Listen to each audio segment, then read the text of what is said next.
I'm Melody Robb, and I teach special education in a resource program at Clark Elementary in New London, Iowa. I've taught here for 22 years, so I'm a long-time experienced teacher. I have worked with children from kindergarten through 6th grade. The student I worked with today on this particular lesson was a single student who's a 4th grader. He's been identified as having a learning disability in the area of reading. A year ago, when I first started working with him, his reading was minimal.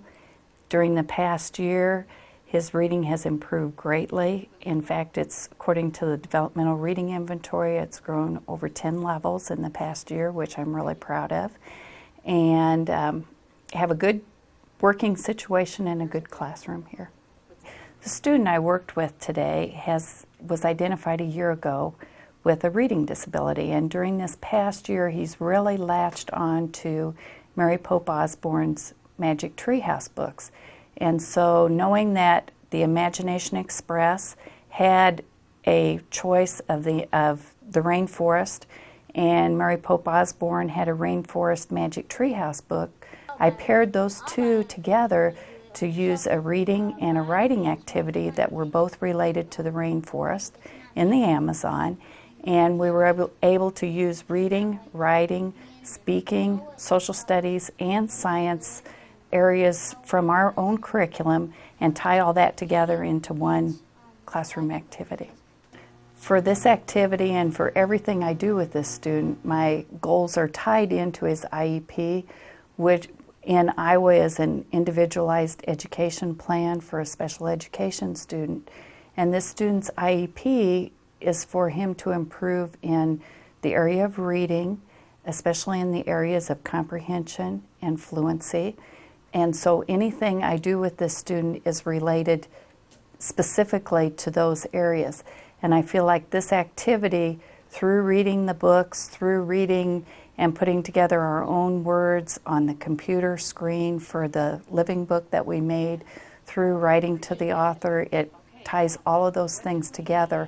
My assessment in the end of the whole end project, number one, is how it looks and how it is presented to the audience that we've chosen. But the main thing is that as I test his reading improvement, that I see a reading improvement over the course of time. What I did as we worked through this activity was I kind of do a frequent feedback as far as testing goes, and I was happy to see as he typed his question to Mary Pope Osborne that he was able to self-correct, he was able to go back and think through and know that he needed some capital letters, know he needed apostrophe S's, know he needed question marks. Those are all things that I'm especially able to do in a small group situation. But the frequent monitoring of even how he read the story into the microphone as we taped the living book, that test for fluency, because that's one thing I found with that program is you're only allowed like a 15-second bit to tape, and we had to make sure that what he had written and what we could get recorded everything that he had written. So he had to read quicker than what his normal reading rate is to be able to record the 2 or 3 sentences that he'd written on each page. So that was a way to assess fluency without saying, okay, we're going to take a 1-minute timed reading. But a lot of those things you just assess and do frequent feedback as you go along, especially in a small group situation. To look through the whole book was a reenactment. We have put that together over a span of time. It probably takes about 30 minutes to do each page.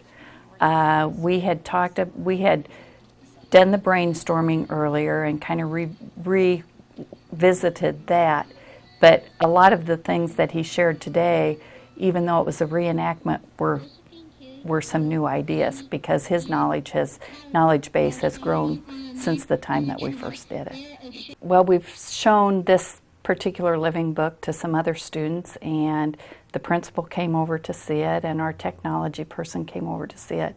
We're very excited about the end result. The other students who have seen it have it's been a real aha experience for them to see that someone in our own school could put this together and come out with something that looks like the end product looked.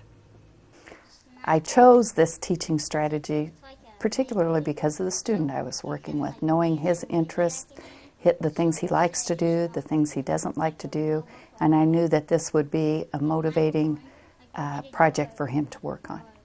I feel like my whole room is kind of an example of the principles of learning. I use a lot of frequent feedback. I feel like I have a comfortable setting where the students are comfortable with me, they're comfortable with the situation. I have students who perform much better in my classroom because of the setting than what they do in other various settings. I feel like I do a good job of keeping students actively involved. I try to pick activities that will keep students actively involved because the kids I work with need to be actively involved, and probably some of them are the ones that sit in the back of the classroom and are not actively involved during the regular course of the day. So I feel like that's important for them to have opportunities here where they can be very involved in the situation. I've always been one to do frequent feedback. As we work through a project, I give the students feedback continually as they go along. It may just be feedback like a pat on the back or a handshake or something like that, but I feel like feedback is extremely important, especially for a special education student. I also feel like it's important to tie a student's direct experiences in what they're learning, and a lot of the students I work with have had experiences that are not the same as what some of the other children have had, and I think it's good to be able to tie those experiences in what they're learning and try and come up with activities that relate all that together.